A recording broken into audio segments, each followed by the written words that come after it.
So hello everybody and welcome to this episode of CFO 4.0. So with me today is Sabrina Castiglione, and I hope I've got that pronunciation right. She has a beautiful Italian last name, but welcome Sabrina. Wonderful to have you on the show and thank you for joining me. Lovely to be here. Thank you so much for having me. And that pronunciation is perfect. I've heard much worse. I will take that and run with it. So obviously you are currently working as Chief Operating Officer at Pento. Do you want to just tell us a little bit about how you ended up there and what was your journey was? Yeah, absolutely. So I had like a pretty circuitous route into even my former job just before this. So casting kind of way back, I did chemistry at university, and it was a 4-year course. You do your bachelor's in years 1 to 3 and then a master's in year 4. And I'm like a pretty geeky kid at this point. I love learning. I'm thinking, there I am, I'm going to be an academic. This is going to be the dream, spend all day learning and doing research. That 4th year doing chemistry research as part of my master's was a wake-up call, and it was very much, no. This is absolutely not for me. And back then, this was, I graduated, I think, 2011. So 2008 had kind of come and gone. World was kind of recovering a little bit from that shock, but it still wasn't entirely totally recovered in banking, and my family was very traditional, and it was like, well, go and pick a professional career, and if you're not going to go into banking, go be a lawyer or an accountant or something. And just so happens that I fell into actuarial, so pensions actuarial specifically. So the most exciting part of actuarial, a dying industry even when I got into it back then. So working on a lot of the large defined benefit pension schemes, and a mix of kind of consultancy and in-house for about 5 years. But it's similar to kind of going into an accountancy practice in like audit or tax or something. It tends to be 2 years of doing, 2 years of checking, 2 years of reviewing, and then maybe you'll get near like some of the exciting stuff. But I'm not the world's most patient person. And after about 5 years, came to the realization that, I needed a job that was more than just a paycheck, and took some time out to figure out what I wanted to do. And someone who evidently knew me far, far better than I knew myself said, do you know what, Sabrina? Like, I think, stable environments aren't for you. Like, when all of the big problems have been solved, you're probably not going to enjoy it as much. Go somewhere just crazy and chaotic. Go to a startup. And I'd never really thought of it before. As I said, very traditional family, and I spoke to my mother, and they were like, oh, that's not a thing that an adult goes and does, Sabrina. Like, that doesn't make any sense.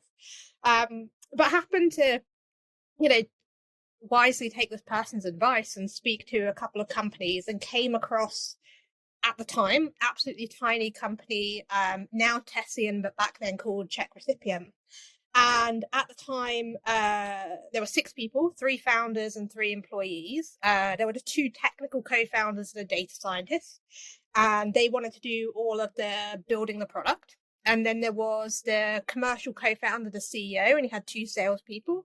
And that was all of the go-to-market side. And the pitch was really, please make everything else go away. Just all of the other stuff that has to happen for a company to be a company, please just come and figure it out. And I remember, about a year in, sitting down with the people who'd hired me, and they said, well, we thought you'd come in and hire a bit, do a bit of finance. And like by that point in time, I was running finance, legal, people, talent, actually IT and information security. And it just kind of, snowballed from there.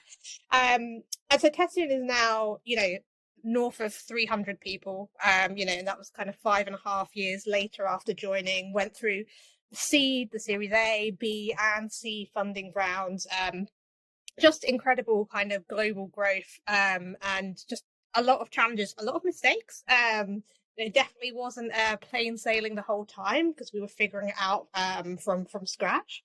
But eventually that role became CFO. And it was really, really wonderful to kind of be that person, taking all of that information from various parts of the business. And when I say model, I don't just mean like, yes, there is a spreadsheet model, but I don't just mean the spreadsheet model. I mean that kind of that overall picture of how all the pieces fit together. And yeah, it was an absolutely incredible 5.5 years. And yeah, as that very wise person 6 odd years ago said, I love the crazy and the mania and the building and the solving problems. So I joined Pento actually 3 months ago tomorrow to do the journey all over again. And yeah, having a wonderful time. And here the role is formally Chief Operating Officer. And that was kind of a very conscious move. One of the interesting things about being a CFO in that scaling environment towards the end was that it became much more commercial. I would spend a lot of time with the sales and go-to-market team to kind of really understand how those pieces of the picture fit together. So here, taking just a very broad view, not just of like the financial and revenue goals of the business, but figuring out how that fits into product and engineering and knitting all of those pieces together. But yeah, maybe I'm a glutton for punishment, but really enjoying it.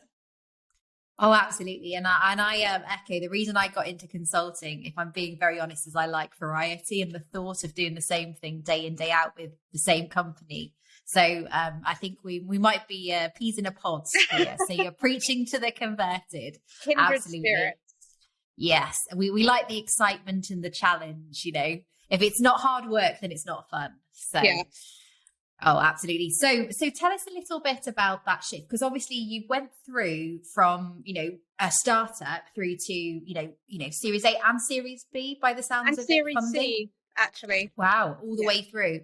So talk me about how the role changed through that time, because that's a lot of steps in a very short space of time, isn't it? Yeah. I mean, wildly different. I think up to about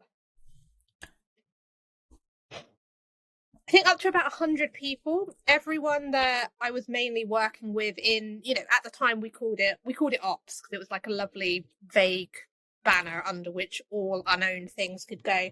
We were all generalists. So, we would genuinely each, and there were only maybe about 3 or 4 of us at that point in time out of 100. So, we ran things really, really lean. But it meant that we lent into a lot of different things. I'm not a technical person, but I would set up the laptops and, run some of the IT systems and go through the information security certifications. We'd do legal negotiations, and then we'd go and hire people, and we'd, be the recruiter out there on LinkedIn search, and we do all the bookkeeping and putting together the financial modeling.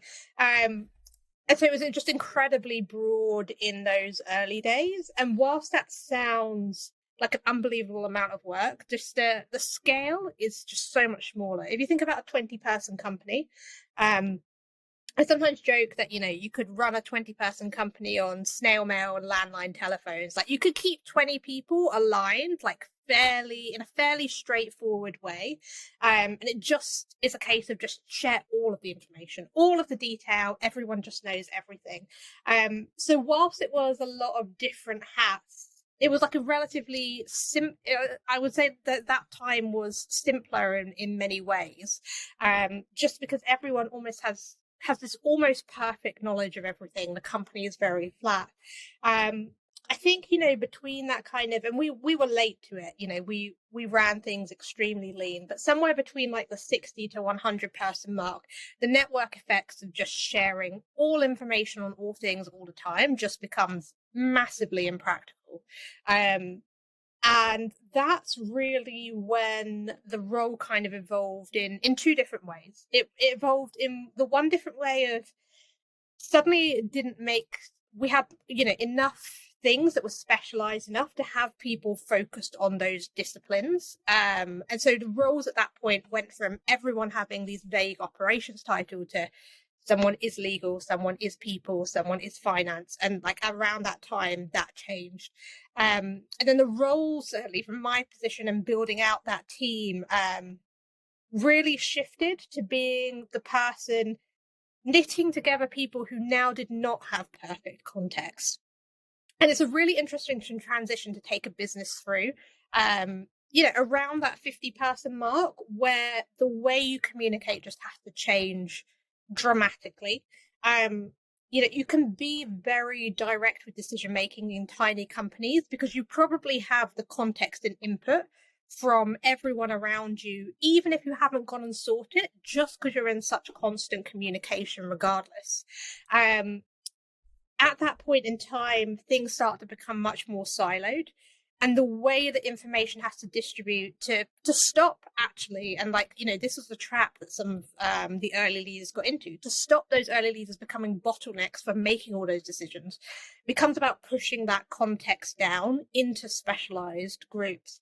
So in some ways, even though by that point, it'd been like a couple of years and they'd been managing for a while, that's the point when I think the role really became management rather than the doer of just a lot of stuff.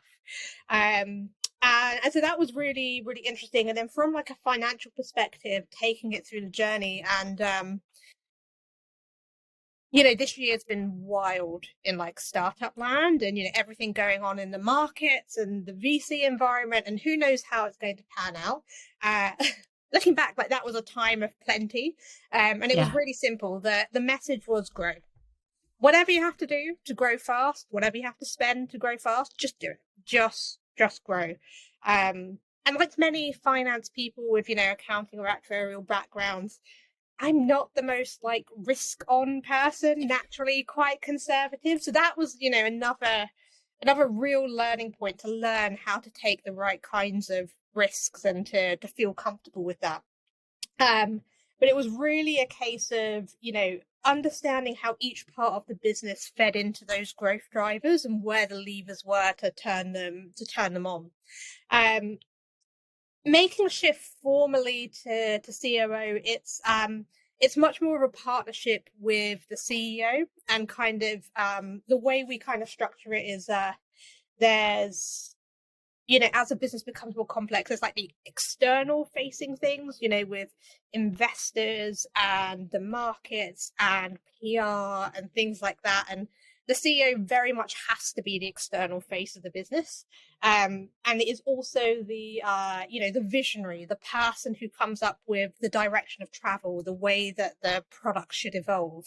And effectively, I'm the person not looking outside so much, but very much looking in and saying, okay, give me that vision and I will go figure out how we do it. If that's in engineering, I'll go figure out how we do it in engineering. If it's in marketing, I'll go figure out what we need to do in marketing.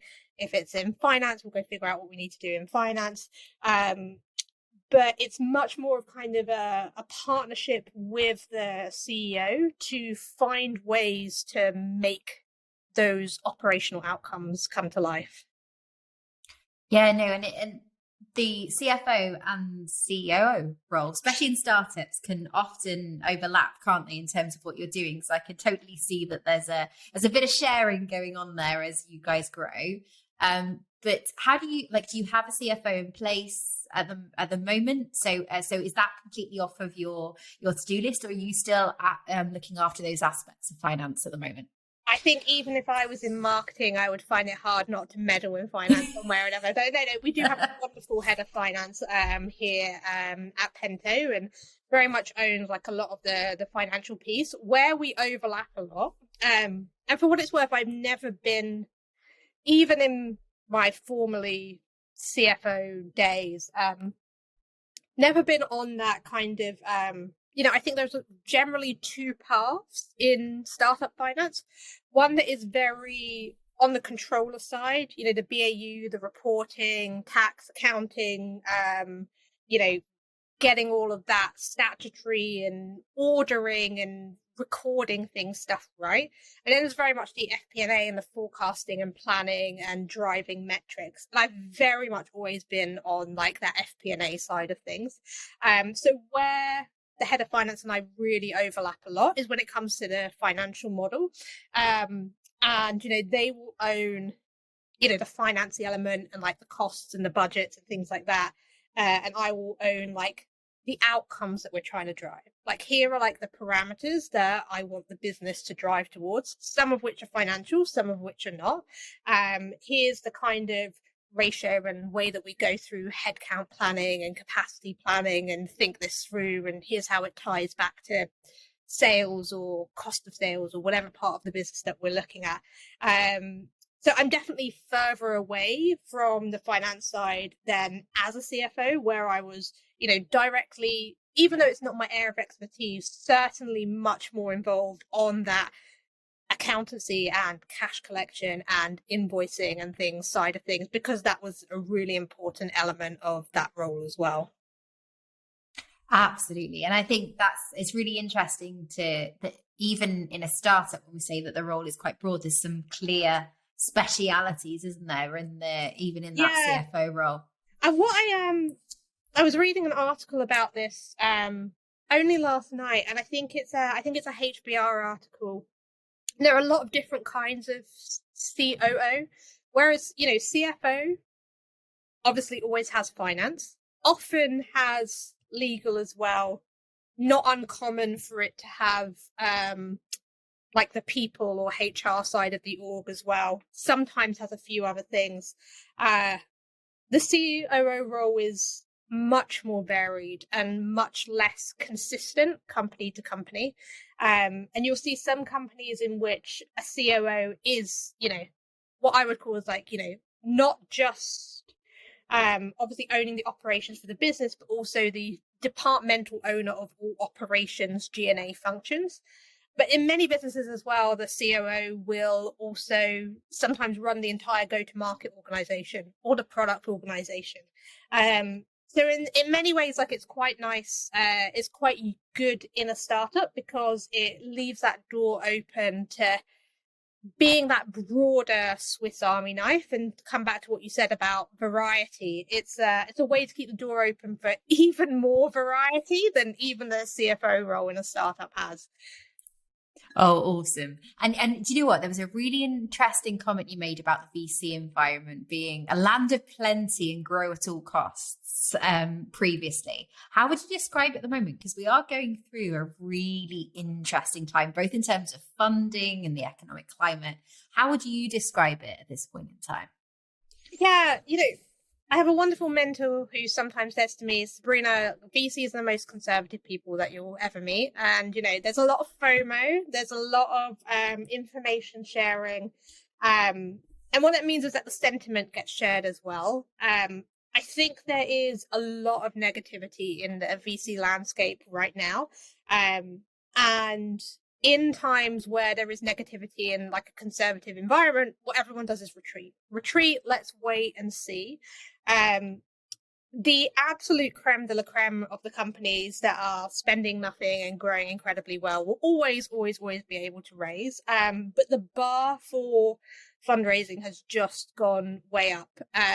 And companies are now much earlier in their journey having to think about efficiency as well as growth. Now, don't get me wrong. I don't think I've ever been in a meeting where I've put a plan before the board where the response hasn't been, is it possible to spend less and grow more? Like, that's always, I mean, always the dream, and always something to aim for. But this is probably one of the first times in certainly the time that I've been in startup in the last 6 years where I'm hearing consistently across the board VCs actively saying, could you grow less fast perhaps, but save more money and do it more efficiently? Whereas I think the attitude before was just much more risk on. Money was cheaper, it was out there, valuations were insane and going through the roof. But they were really frenzied in like the last couple of years, and you would hear about just these absolutely insane fundraising deals. It's probably over the long term a healthy correction, but it's certainly a difficult one. And I, for one, am very grateful that we raised kind of towards the end of the time of plenty rather than right now. Because I do feel for the startups out there who for years and years have had a very strong message of grow at all costs. And as long as you're growing, we will keep pouring money into this. Who have, over the space of 6 months, woken up to a very different world, and one that they weren't necessarily preparing for. It used to be the case that around Series A, you're still raising on the story. Series B, you'll get some questions about a couple of efficiency metrics, maybe like your sales and marketing efficiency. Series C, like a lot more focus on, maybe the gross margin and things like that. Those conversations have all shifted way, way, way earlier. And yeah, for anyone not expecting it, it will have felt like it's come out of the blue.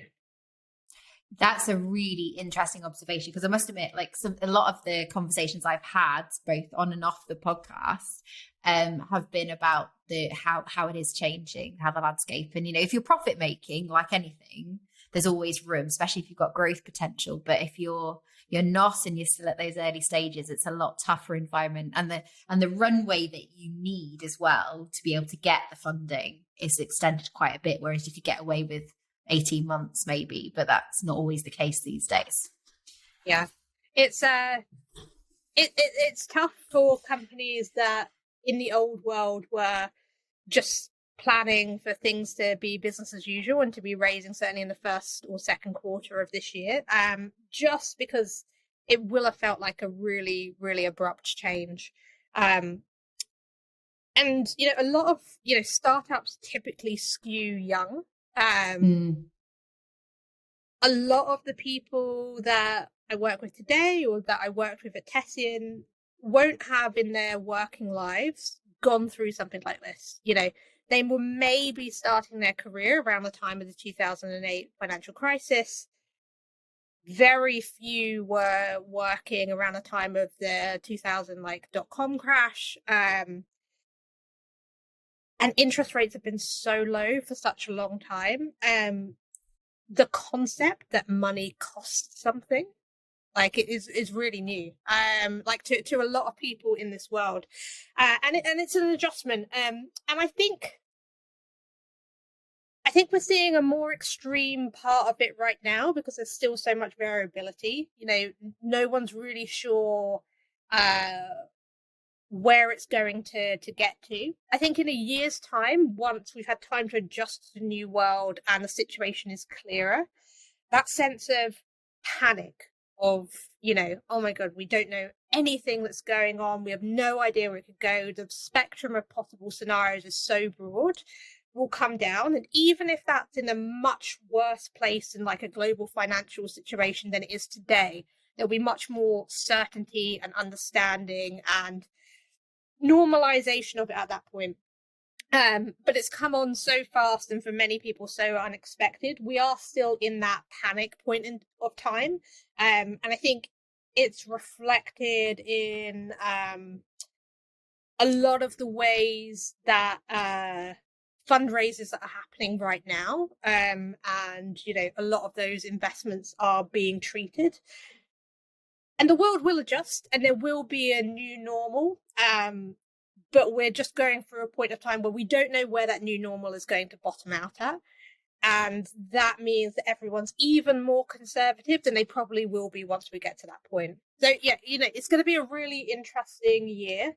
And the thing that I would say is that, every company out there has to definitely be scenario planning, definitely be taking measures to adapt to the new world that you find yourself in. But also sort of have that mindset of wherever that new normal stabilizes out at, there will be a new normal coming, but, to just be ready to weather a year that's probably going to feel quite turbulent. Yeah, and I don't know about you, but it feels like, that when we first learned about COVID, that whole what is actually going to happen. We know something's going to happen. Like you say, we don't know how bad it's going to be or how good it's going to be. If you think about, if things could turn around quite quickly, potentially in the next couple of years. But there's that uncertainty about how long it's going to last. I think there's an interesting piece. You have to feel sorry for some of the startup finance people out there who are trying to plan. They've had COVID, then they've had a inflationary crisis, and now we've got a funding crisis. It's gonna make a stronger, a lot stronger finance people, but it's a really challenging environment, especially for startups. I think they do sometimes get the shorter end of the stick. I think it's always the way, though. And I think one of the things to remember is that in a kind of evolutionary mindset, it is healthy for not all startups to survive. Especially when we think, certainly in the UK, but more broadly in the EU, the startup ecosystem is much less mature than, say, Silicon Valley. And it's actually been in times of turbulence that some of the most amazing companies have been founded. And yes, it's a bit of a winnowing process. But actually it's an opportunity to build some really strong foundations and to funnel talent towards companies that have a really good shot of being those European equivalents of, the Googles, the Apples, the Facebooks. Absolutely. And I also think it's a really great time for that good finance talent to shine as well, because actually it's like anything, times of crisis, finance becomes the focus, and it comes to the fore and is listened to perhaps a little bit more when money's nice and easily available. So I do think there is an opportunity, especially in the startup world, for that, like you say, that experienced finance talent to be appreciated and listened to and taken forward. So yeah, and it's not all doom and gloom. I think there is a danger, isn't there? We all sit here and go, oh, the world is ending. Maybe, in a few years, depending what you believe about global warming. But, there is still opportunity out there. And I think it's easy to forget. Yeah, absolutely. And I forget who the quote is attributed to, but I do love the quote, "Never let a good crisis go to waste." Yes, I like that one as well. Yeah. I will Google it when we get off this call. So we will attribute it to the right person. Never let a good crisis to waste. We'll have that as the tagline for this episode. Yeah. So let's put this well. So, as a COO of a startup and having been a CFO, a startup CFO, what is your advice to other startup CFOs or those go through? What would you be prioritizing going into this and in this current environment? Yep. I think certainly, the instinct says just preserve cash, but I think that is, and that is obviously true. You need to make sure that you have cash that is going to get you to a date when, you have hit a milestone that you have confidence means that you can raise more capital, maybe more expensive capital than you would have been raising like a year ago. But you need to have confidence in being able to get to that. Scenario plan around that. Assume that costs go up. Assume that the price that you have to sell for goes down because everyone's more cash constrained. Assume churn goes up. But also take this, with that, never let a good crisis go to waste, as an opportunity to really look at the structure of your org and understand where there are opportunities there to make the organization stronger. One of the debates I used to have with lots of people all the time as a CFO would be, someone would come to me and say, "Hey, Sabrina, if I had an extra engineer, I could build this product faster, and building the product faster would be wonderful. Shouldn't we do that? It's a no-brainer." Or if I had an extra CS person, we could look after our customers more, and looking after our customers is so important. It's a no-brainer. It's a wonderful thing for us to do. Or, if I had an extra accountant, we could close the books faster, and that means everyone will get information faster. And isn't that wonderful? And isn't it a no-brainer? And in isolation, almost all of these things feel like no-brainers. And the sum of it is you get a really bloated organization. And it's not just a case of having lots of bodies around. Like every single one of those person increases the network effect of a business, makes it harder to stay aligned, makes silos more likely, is management overhead. It means that, for every 100 people you have in the company, you're going to have more performance issues and all kinds of dramas and things to resolve. When you're hiring that much, it's a huge amount of overhead for people to be spending time doing all of those constant interview practices. And the larger an organization you are, the more inherent attrition, just percentage wise, the absolute number of attritions that you will have and people that you need to backfill. There's a lot of cost to running like a larger organization that is not monetary. It is in terms of effort and alignment and focus. And I would really say, especially for tech businesses, and tech businesses are just people businesses. It's one of the reasons why I love looking after the people function. Because really, if you look after the people function, you own every driver in the business. You own all of the talent that's doing all of the R&D, all of the sales, all of the efficiency, all of the G&A work, because it all comes back to the people that you have. But really assessing what are those traits or values or principles that are going to see us through this point in time and make us really strong. What is the team that we need and see? And to go back to like square one and, put aside the organization structure that you have. What is the organization structure that you would have if you were designing this from scratch today? In terms of how you layer things or matrix things or have reporting lines or like how many layers of management that you have. And really kind of look at that organization and figure out where you could get to. And like now is a good time to do that exercise because people will understand that at this inflection point, companies need to change and adapt to have the best chance of survival. But to revisit that exercise and to get your org in a good shape and to really, really, really question do certain roles or team sizes add the right value? Workload is, I like to think of it as like a gas. Like, it'll fill the volume of time of resource that you have. If you have 100 people, you will find 100 people's worth of work to do, but maybe only 60 of those people's worth of work is actually the work worth doing. And so it's a really good time to figure out actually what does matter. Where should the focus be? What are the traits and the principles that we need to be able to work in this way?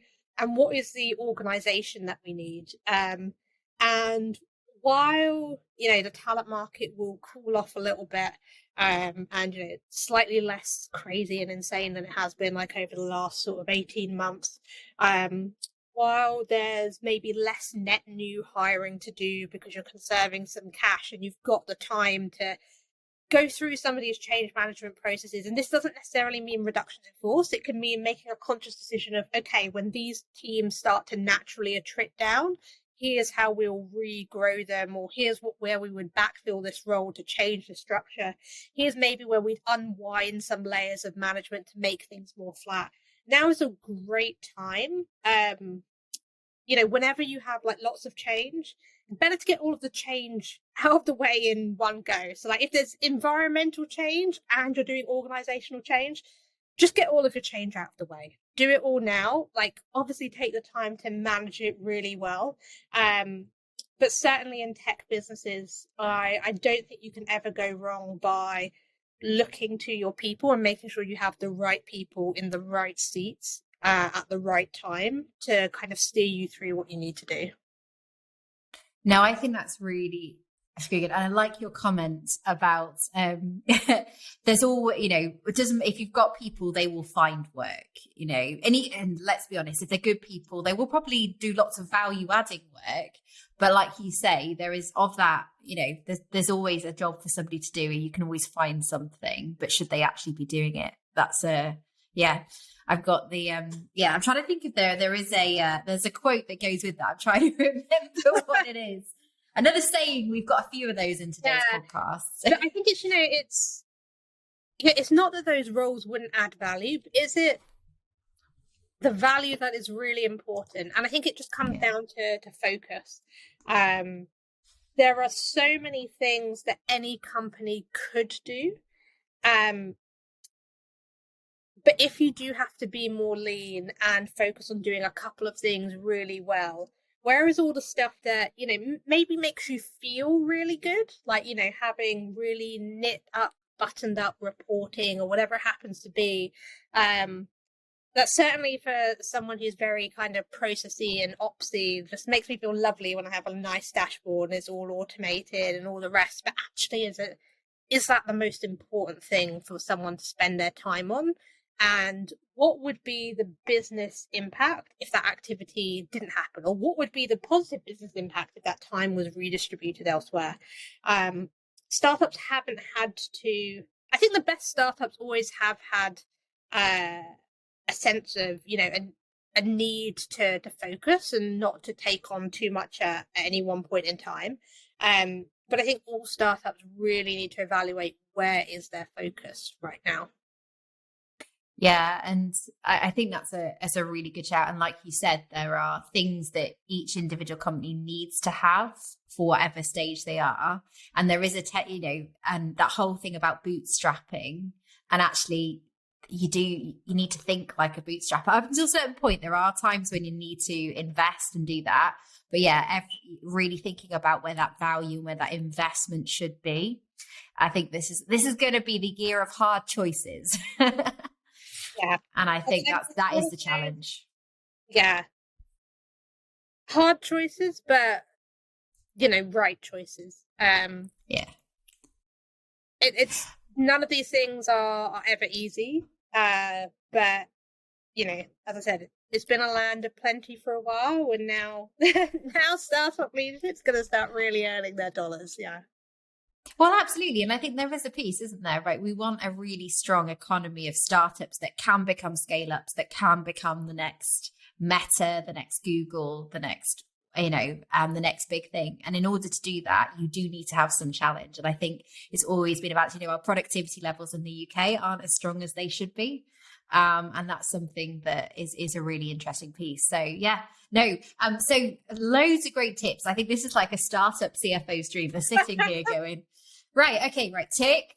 Yeah. And it's food for thought, isn't it? Whether you're a startup CFO, whether you're a larger organization, because I think sometimes those larger organizations, people can hide, things can, roles can nestle in amongst teams, and, is everything as efficient, as effective as it should be? And I think there is a difference, and I'll just pick out that about what you were saying about roles, but I think it's about people. Like, have you got the right people? And I'm sometimes a bit of a, do you have roles versus people, or people that you fit roles to, especially in those smaller organizations? It's an interesting piece in that, I think. Yeah, I mean, I was chatting to a founder that I'm friendly with today about someone that we mutually know who is just the most wonderful, wonderful human being, and, discussing whether this particular founder had a role for this person.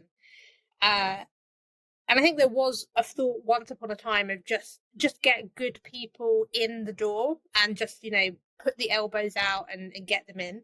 But it was really interesting having this conversation. And this is someone, that I'm personally very attached to and think is absolutely wonderful. And it came to the point of, you really need to think if the shape of the role that you need fits this person, because they are wonderful, but they might not be that particular role.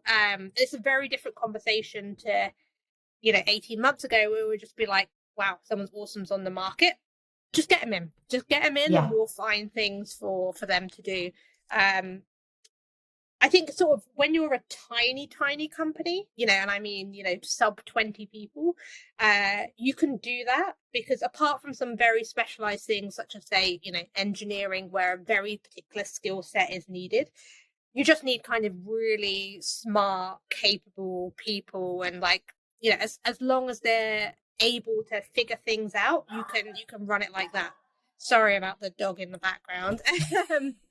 But yeah, when you're tiny, you can run it in that way, and just get good people in the door. But I think any larger organization now needs to really think, and it's not either or, it has to be the right role, but also the right person in that role. And who that right person is going to look very different in different companies. No, I think that's a great shout, and especially given the whole conversation we had about, watching every, I won't say every penny, but every bit of investment that you make, whether that's in people, whether that's technology, like really asking those tough questions. Yeah. The one thing that I will say, and I forget who I was speaking to about this only recently, but it is tempting in these situations to cut costs at any cost, if that makes sense. And certainly if you're at a crisis point and you just simply need to preserve cash, like, absolutely. If you're not quite there, but you're trying to be prudent, definitely think about the fact that costs are not just monetary. Like, there is a time cost, an effort cost. If the alternative to having, say, that piece of productivity software is having another person or something not being done, unless you are in such a crisis that it's a case of you have to preserve every penny, I definitely don't think it means that companies need to stop buying or doing anything, because, yeah, money is top of mind for people right now, but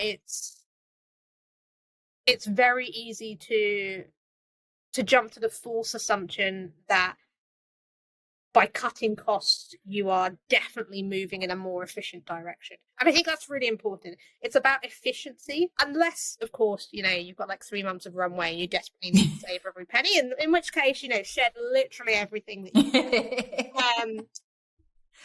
But I think the key thing to take away is focus and efficiency.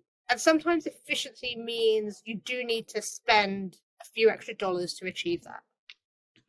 Yeah, and I do think there is something around, like, are you hampering yourself for the future? Because we don't know what that future looks like, do we? And that ability to be agile and to be able to grow fast again once the market conditions are in a place where we can. And I think, there is something to be said for that. Some great observations. So I have literally picked your brains for about 14 minutes on everything startup CFO, everything startups. And it's been absolutely wonderful. But the one thing I haven't asked you, and given, opportunity to talk about, is your current place of work. So tell us about Pento. What are you guys doing? Tell us about the organization.